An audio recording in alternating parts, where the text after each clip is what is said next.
ఖమ్మం జిల్లా వైరా నియోజకవర్గ కేంద్రంలో వికలాంగులకు వితంతువులకు పెన్షన్లు పెంచాలని ఎన్నికలలో కాంగ్రెస్ ప్రభుత్వం ఇచ్చిన వాగ్దానాలను నెరవేర్చాలని తహసీల్దార్ కార్యాలయం ముందు ఎంఆర్పీఎస్ ఆధ్వర్యంలో నిరసన కార్యక్రమం చేపట్టారు. ఈ సందర్భంగా ఎంఆర్పీఎస్ నాయకులు మాట్లాడుతూ కాంగ్రెస్ ప్రభుత్వం ఎన్నికల్లో ఇచ్చిన వాగ్దానాలను వెంటనే నెరవేర్చాలని, వికలాంగులకు వితంతువులకు పెన్షన్లు పెంచాలని డిమాండ్ చేశారు.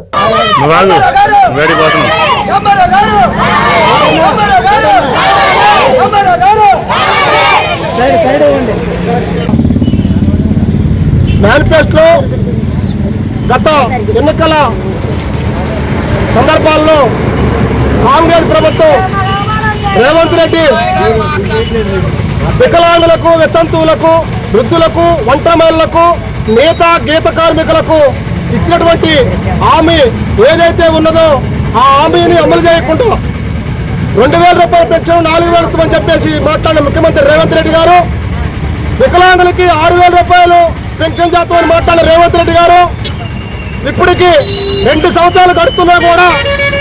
ఈ వికలాంగులు కొండకొండ గ్రామం ఎంఆర్పీఎస్ వైరా మండల ఇన్ఛార్జి వికలాంగుల వితంతువుల వృద్ధుల చేనేత పెన్షన్దారులకి నేను మండల ఇన్ఛార్జిగా చేస్తున్నాను. మరి ఎంఆర్పీఎస్ ఆధ్వర్యంలో వికలాంగులు వితంతువులు వృద్ధులు చేనేత పెన్షన్దారులకు పెన్షన్ పెరగాలని రేవంత్ రెడ్డి గారు, మరి కాంగ్రెస్ ప్రభుత్వం రేవంత్ రెడ్డి గారు మరి వృద్ధులను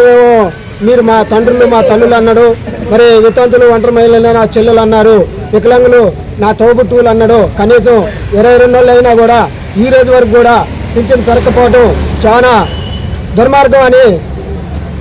చాలా బాధాకరం అని మీకు తెలియజేస్తున్నాము. అదేవిధంగా మీరు వికలాంగులు వృద్ధులు వితంతుల ద్వారా వాళ్ళకి పింఛన్ పెంచకపోతే అక్టోబర్ నెలలో హైదరాబాదు నగరాన్ని దిగ్బంధం చేస్తామని, తాడో పేడో తెలుసుకోవడానికి సిద్ధంగా ఉన్నామని తెలియజేసుకుంటూ ఈ అవకాశం ఇచ్చిన పెద్దలందరికీ ధన్యవాదాలు తెలుసు. నా పేరు అయినాల కనకరత్న మాదిగా, ఎంఆర్పీఎస్ సీనియర్ నాయకులు వైరా మండలం. ఈరోజు రాష్ట్ర వ్యాప్తంగా తెలంగాణ రాష్ట్ర వ్యాప్తంగా పద్మశ్రీ మందాకృష్ణ మాదిగ గారు, వికలాంగుల హక్కుల పోరాట సమితి వ్యవస్థాపక అధ్యక్షులు ఇచ్చిన పిలుపు మేరకు వైరా తహసీల్దార్ కార్యాలయం వద్ద ఈరోజు మేము ముగ్గురు వికలాంగులు వితంతువులు ఒంటరిమైన కలుపుకొని ఈరోజు ముట్టడి కార్యక్రమం చేపట్టినాం. ఈ యొక్క కార్యక్రమానికి మొత్తం అత్యధికంగా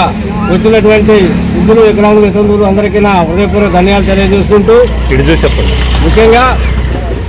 రేవంత్ రెడ్డి గారు ఎలక్షన్ హామీ ఏదైతే ఉందో ఆ హామీని నిలబెట్టాలని, ఆయన నవంబర్లో ఎలక్షన్ జరిగితే మీకు డిసెంబర్లోనే ఇచ్చేస్తామని చెప్పి